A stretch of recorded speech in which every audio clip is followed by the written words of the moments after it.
பணம் இருந்தால் மகிழ்ச்சி தன்னால் வரும் என்கிறார்கள்.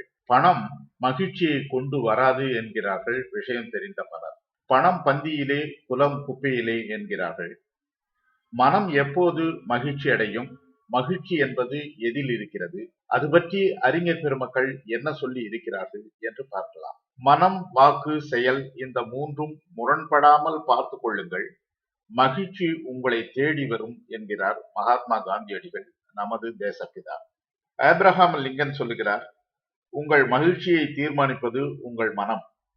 ரோஜா செடிகளில் முட்கள் இருப்பதால் அதன் பேரில் புகார் செய்யலாம், அல்லது முட்கள் நிறைந்த புதரில் அழகான ரோஜா பூக்கள் பூப்பதால் மகிழ்ச்சி அடையலாம். மகிழ்ச்சியை தேடி செல்வோருக்கு அது கிடைக்காது.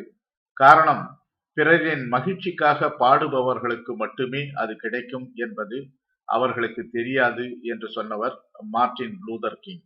ரஷ்ய எழுத்தாளர் லியோ டால்ஸ்டாய், இயற்கைக்கும் மனிதனுக்கும் இடையே உள்ள உறவு அறுபடாமல் இருந்தால் மகிழ்ச்சி என்பது தடைபடாது என்கிறார். செய்யும் வேலையை செம்மையாக செய்பவனால் மட்டுமே மகிழ்ச்சியாக இருக்க முடியும். இதை சொன்னது யார் தெரியுமா? மாவீரன் அலெக்சாண்டரின் ஆசிரியர் அரிஸ்டாட்டில். மகிழ்ச்சி உங்கள் உள்ளங்கையில் இருக்கும் போது அது சிறியதாக அடக்கமாக இருக்கும்.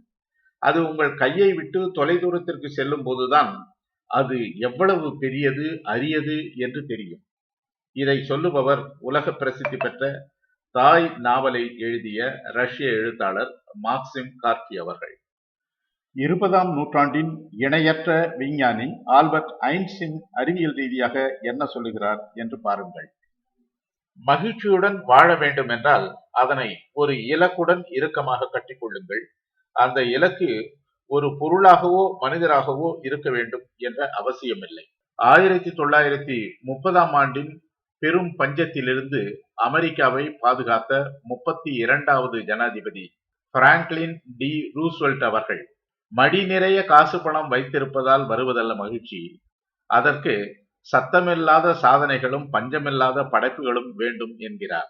அமெரிக்காவின் தலைசிறந்த எழுத்தாளர், விஞ்ஞானி, பென்சில்வேனியா மாநிலத்தின் கவர்னர், கண்டுபிடிப்பாளர், அரசியல் பிரமுகர், ஒரு பிரசவகர்த்தா என்று பன்முக பெருமை கொண்ட பெஞ்சமின் பிராங்க்லின் மகிழ்ச்சி பற்றி சொல்லுகிறார்.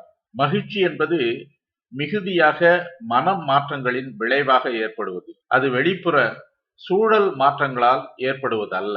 இந்திய கவிஞர்களின் பிதாமகர் என்று கருதப்படும் கவிஞர் ரவீந்திரநாத் தாகூர் என்ன சொல்லுகிறார் என்று பாருங்கள். மனிதர்கள் மகிழ்ச்சியாக இருப்பது மிகவும் எளிமையானது, ஆனால் எளிமையாக இருப்பது எளிமையான காரியம் அல்ல என்கிறார். இங்கு 10 அறிஞர்கள் மகிழ்ச்சி என்பது யாருக்கு கிடைக்கும், மகிழ்ச்சி என்றால் என்ன என்று சொன்னார்கள்.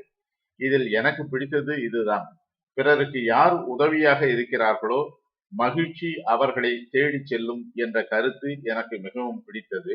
இதை சொன்னவர் மார்ட்டின் லூதர் கிங். இவற்றில் உங்களுக்கு பிடித்தமானது யார் சொன்ன கருத்து என்று கமெண்ட் பகுதியில் தெரிவியுங்கள். மீண்டும் ஒரு வித்தியாசமான பதிவில் சந்திப்போம். நன்றி, வணக்கம்.